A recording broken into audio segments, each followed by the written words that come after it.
Welcome to Sustainable Leadership Live. I have the spectacular Samantha Buckley-Hugessen with me today. Samantha, thanks so much for joining us. Super happy to be here. How much fun is this going to be? Such an amazing topic. I know you and I could go on for hours talking about it. And I'm really excited to hear what you have to say and some tips and tools for people. But before we jump in, I'd really like to share just a little bit about Samantha. Sam is a master certified life coach, and she's also a best-selling author of Unstuck Yourself. Definitely get the book. It's phenomenal. She helps people to identify and expand their unique gifts in the world. And I will say a side note, we all have unique gifts. Sam's deep belief is that life is meant to be fun. She's passionate about helping people design and live lives they love. So let's jump right in and have you share your brilliance. Thank you. Yeah. I'm happy to share my brilliance. So how do we design? I mean, so many of us are living by default. We'll get to it here. We'll get to it when that happens. How do we even start to look at designing a life that we truly love and not putting it on the back burner? You have to decide for it. Yes. So that's another word. That's a word. If you get to know me, and you're getting to know me, is decide is such a powerful word. Don't try, that'd be nice, or whatever. Make a decision and then stick with it. And so many people are afraid of the commitment of making a decision. The truth is, if it's not working, then you can make another decision. That's it. Yeah. You just, decide, I want more. And I write this all through the book. Let go of the how. I know that sounds weird, right? But it sounds weird. It's like, well, you're telling me that I can design a life I love, but you're telling me not to figure out how I can do that. Start with what? What would you love? Because when we say how, gosh, how would I do that? It's kind of like energetically, we're at a loss. Yeah, we're at a loss. Where you say, okay, so if I really wanted to have experience, fill in the blank. What's the thing I could do? What's a thing I could do in the direction of that today? Right? So, and it applies to everything. If I wanted to have more money, if I wanted to have better health, if I wanted to meet the love of my life, if I wanted to, what's a thing? Just anything in the direction of that. And as you move, things start laying themselves in your path. If it's meant for you. And usually it's meant for you. I love that you started with don't get caught up in the how. And I think so many of us can do that because we're looking at the gap. We're looking at here we are. Here's where we need to go. Forget it. Right. I can't even think about it. So that right there is just such an absolute gem. Donna Cravata is in the house with us. Thanks so much for joining us, Donna. She is phenomenal. Nice. Hi, Donna. So pause, look at what do you really want and start designing. Now that sounds really simple. Yeah. But not easy. Right. Can you talk a little bit about that? Yeah. I just love that you say that. Simple, not easy. Yeah. Simple. Put on your shoes and run the race. Not easy. You haven't worked out for a while. Okay. So it actually is easier. The amount of time that we spend procrastinating and stuck in the how. Hallelujah. We could have been there by then. And so imperfectly, I tell my clients this all the time. And I find that most of my clients, of course, I'm a coach, right? So most of my clients, their life is pretty good. We're up leveling to great. Or, if you have 4 cylinders in the car, let's say one is your time freedom and your money freedom, and one is your love and your relationships, your health and well-being, and your career and creative expression, right? Typically, my clients have a couple of them that are doing great, and then a couple of those cylinders just are not firing. Yeah. So it's just a matter of do it imperfectly. Come on. People are not watching us. People are not watching to wait for us to screw up. And if they're waiting for you to screw up, they're not your people. So Perfection, we can totally get stuck in perfection. And Donna is saying she absolutely loves, loves the show. You have so much to bring to the table, Sam. It is absolutely impressive. And perfection, that has got to be one of the main reasons why we don't go. How do I do it? I can't be perfect. I'm not really sure. One of the quotes that I love, and I can't remember who said it, is progress over perfection, because perfection gets in the way of possible. Right? I never heard that one, by the way. Thank you for sharing. Good one, though, isn't it? It is a good one. Do it imperfectly. Lean in. I mean, that's what lean in really means. Yeah. We've all heard the quotes or whatever. Do it afraid, lean in, da da da da da. They're true. Mm-hmm. Get over yourself. I make a fool of myself all the time, and I'm perfectly happy. Yeah. Wait a minute. What is your tagline? I know we have very similar taglines. Oh, the guide to designing the life you love. So it's really about, step by step. So this is kind of a workbook. It's funny when people do this book and then I talk to them, they're like, yeah, I stopped at chapter 3, because that's when the work begins. You don't read change, kids. Right. Come on now. Come on. It takes a little bit of work. And anything that we want takes work, but I also believe that that's a perspective as well, right? When we can really connect to that life that we love, the goals that we want to achieve, we can come at it when we are intentional, right? When we pause, when we're not looking for perfection, right? Just to really start moving through and thinking of it from a different angle. Yeah, go have some fun and design your life. Stop living by default. You opened that up perfectly. You're going to live one of two ways as long as you're breathing. You can live by design, or you can live by default. Is life happening to you or through you? How do you want to do it? And I believe there are times that we tend to fall back, even if we are living a life by design. If we are incredibly intentional, there are things that can trigger us to fall back to default. It's comfortable. It's the well-known. It's uncomfortable stepping out into a newer place. Well, and then to identify that your mind says, well, that's not a healthy, good place, but your being says, yeah, but I've been there for a long time, so I'd like to retreat back to that. Yeah. It's paradigms. Paradigms are sneaky little, what? Talk to a little bit about paradigms. Can you just explain it a little bit further in case people don't fully understand what they mean? I've done the studies and whatnot on it, but it's a word that wiser than me, because I just think of them as habits and thoughts and feelings and subconscious, and they're just sneaky little things that will throw themselves in your path. And they'll try and grab you and pull you back and lure you into your old way of being. It's the gap. You mentioned it earlier when we were talking. Paradigms are just living in the gap.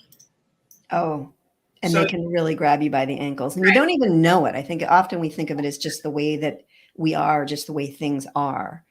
They're sneaky. And that's why I tell people when I start working with a client, I tell them, I said, we're going to hit a gap. You have a choice. You can either go right over the bridge, or you're going to decide that you're going to go down the gully and across the rocks and the river, and you're going to claw back up the other side. Stay with it. You'll make it to the other side. But that's it. You're going to hit a gap. It happens to everyone. Mm-hmm. Everyone. If you're going to transform your life, you're going to hit a gap. And I think it's really important to, and this sounds opposite to what we're really talking about, but actually looking back. When we're looking forward, we can see the gap, but when we're looking back, we can actually see the gain of where we've come from, of how much success that we have. So often we don't pause to really soak in and really anchor the learnings and anchor the success and anchor the growth that we've had. So I think I would love for you to sort of talk a little bit about that, of looking back and saying, wow, I've gone this far. Mm-hmm. I don't think that naturally any one of us would ever do that. Naturally. Like no. You're saying, is that you would need a mentor or a coach or someone to pause and say, let's look at your successes, because you're focused on your lack. Mm-hmm. So I do an exercise when I speak publicly, and it's really fun because I have people close their eyes, and I said, think about a time in life where you were just super successful. I don't care if it's when you got your Letterman's jacket, you know what I mean, in high school or college. I don't know if it was whatever it was, but I want you to put that on. Put it on. And it's amazing to watch people. And I always tell them, you have to close your eyes because my eyes will be open and I can tell if you're TV. It's amazing to watch people's faces literally change. The smiles and the lightness come up. It's like, put on the success. You've had many in your life. Stop trying to qualify them as good enough or not good enough. You've had crap happen in the past and you've had good times since. So we acknowledge that. We go, okay, that's what that was. That past thing was, it was good. It's all good, by the way. It's so important to anchor the learning. We can always anchor the failures. We can always anchor when we've screwed up or made an ass of ourselves, right? We can pull those emotions up in a moment, but we don't always anchor the positive, the successes, whatever success is to each individual, not what society deems as success. Right. So it's so important to anchor. We tend to put ourselves down. Yeah. The not enoughness, especially as women. I'm going to say that. Women, we tend to not want to be braggadocious or too big for our skin or what have you. And it's just total BS, guys. Yeah, it's just play big, play a big game. Yeah. If you got to toot your horn, no one's really going to do it for you by any means. Now, I noticed something on your website about Back to the Future. Come back to the future. So I've got a couple chapters. One is the past is the past. Leave it there because we tend to bring it with us. You know what I mean? Like a ball and chain. Like our old stories, we just tend to keep replaying them. It's like, you know what? Leave it there. It was a gift. Stop bringing it with you. Come back from the future. When you're living in the past, technically you're going to get a bit depressed. Oh, it was this. We had that. Remember when you go too far in the future, which is going to be counterintuitive to what I teach, because I talk about designing your future. But anyway, get to that in a second. We tend to get full of anxiety because the how comes into it when we're too far into the future, right? So come back from the future, come to the present, and just decide, we're back to that word, for what you would love in your life. And then just baby steps every day. Mm-hmm. That's it. It's really little action every day. Action is the magic pill. What's a question that people could ask themselves, right? To decide. I think we can go down that rabbit hole and we're so far down that we have a difficult time that when we have a habit or something that we can lean into when we're recognizing that we're stepping into that anxiety. Do you have a question? Do you have a statement or something that will help people pull back out of that? Well, one is be in the noticing. It's just like, notice it. What is this? I love the word what. I think I might add that with my decide. I love the word what, because if you're starting to feel anxious, you need to pause for a second. Mm-hmm. I'm assuming most of us are grown-ups here. We can take these tools and go, okay, what is this? What is this? If you listen, you're going to get an answer. There's number one. So true. Yeah, the voice of inspired instinct and inspiration is as loud as one's willing to listen, right? So I've never asked a question I didn't get the answer eventually. So that's a tool. What is this? What's going on here? The other thing is that if we're going to decide for a life you love, it's kind of a two-part question you just gave me there. So the other answer would be, you asked, what would I really love in this? What would I really love this to look like? And I don't know is never, ever acceptable. Ever. Well, what if you did know? You don't get to tell me I don't know. That's just your way of staying stuck. The book is called Unstuck. You know, if you want to get stuck, ask how and answer I don't know. Mm-hmm. So. And I would imagine you get pushback when you say that. I know I do. Well, if you did know, what would you do? Well, then I follow up with a question. Just give me a thing. Just a thing. Anything. Yeah. I like to think of it sort of as a hallway. You're going down a hallway, you can go down one door or you could go down, and that might take you one place just to start playing and exploring. Like you said, it is so important to have fun. And we get so trapped in this box that just bringing in a little bit of play, being intentional and bringing fun into it it doesn't have to be so. You can just be creative and say the most wild thing, but that triggers something in your mind from the childhood of what you wanted and that you'd forgotten or disconnected from. Right. Well, it's fun. I mean, here's the thing. I think it goes all the way back again. We're doing a lot of coming back too, and do it imperfectly. I swear, no one's watching, waiting for you to fail. They're not. We're all And very. if they are, then there are people who, I mean, they're not your people. Thank you. I was trying to say that eloquently. They're not your people, and that's the thing is that again, we're adults. We only have so many people that really are our people, in my opinion. And the naysayers and the boo-hooers and the whatever, let them do their own journey. I think that comes back to what we were talking about in the green room, really, those boundaries, really getting clear on the boundaries that are going to support us to make the choice that we want, right? To design the life that we want. Right. Yeah, that's perfect. It does go right back to our boundaries. So exciting. Yeah. Wow. So are there any books that you would recommend? I know we've got your book, right? Absolutely. But like, go buy that book, right? But I mean, more like what are some trainings that you've taken that have gotten you to this point? Because it's taken experience, it's taken knowledge for you to get here. Is there anything else that you could share? I really, really hate the School of Hard Knocks, but a lot of mine is life experience. I mean, we're the same age. Mm-hmm. We're old, which by the way is okay. I'm loving my age. I mean, like people say when I go, because I'm old and I have a lot of experience, and they go, "You're not old." I go, "No, you think that? I think that's a bad thing. I think it's a great thing. I've got plenty of life to live." You're an elder. You're not elderly. You've got knowledge. Donald Cravado, who's on the show, introduced me to Chip Conley, who wrote a book about. Chip Conley's my neighbor in Baja. No way. Hey. Love him. You and I just said that at the same time about Chip. Way. Yep. My dream house. The academy is 2 blocks. Not even 2 blocks. A block from me. Oh, you're kidding me. I've been wanting to go there. Okay. That'll be even one more reason why I go. Anyway, everyone check out Chip Conley as well. As an elder, not elderly, we have a lot of wisdom that we bring to the table. Which goes back to the green room conversation when I tell you that I hired this 25-year-old. Mm-hmm. Because it's like, there's a system there, but I've got experience and you can't replace my experience. So you asked me that. So it's experience. Of course, I was in the corporate and business world forever. I am a professional coach, all that stuff. Everything I've done has been certified, blah, blah, blah. So there's the experience. It's the doing. I've been an active coach for 12 years now. So congratulations. Thanks. Donna just said, because she loves Chip Conley. Yeah.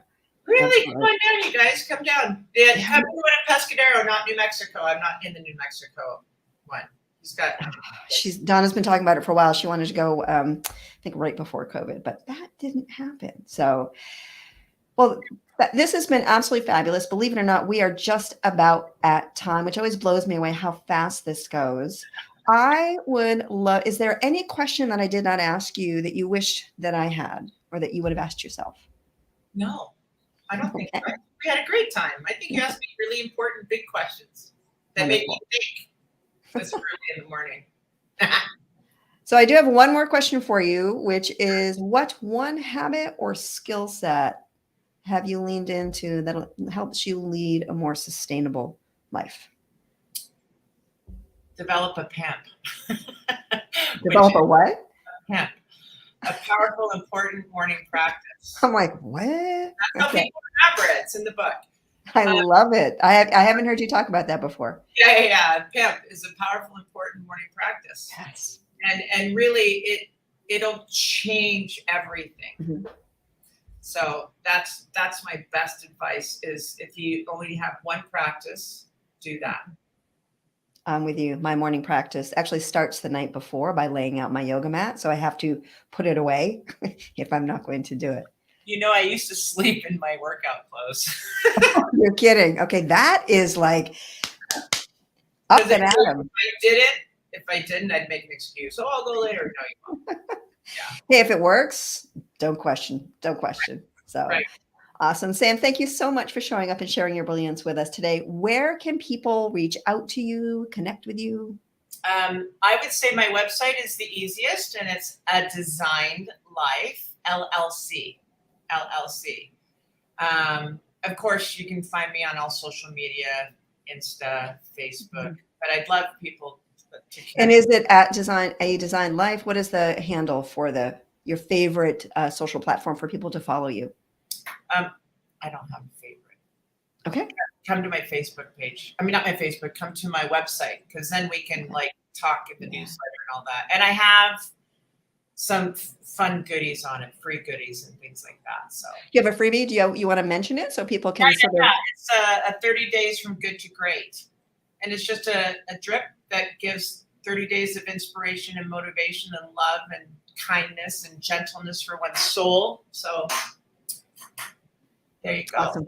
Perfect. Go there. So thank you everyone for joining us. If you're watching live, thank you. Thank you. If you're watching on the replay, thank you also for joining us. And please type #replay in the comments. If you have any questions for Sam, please pop them in there. She'll be sure to pop in and answer anything that you have. She is a wealth of experience and information as the elder that she is. So next week, I have the fabulous Betsy Morse Clark back again.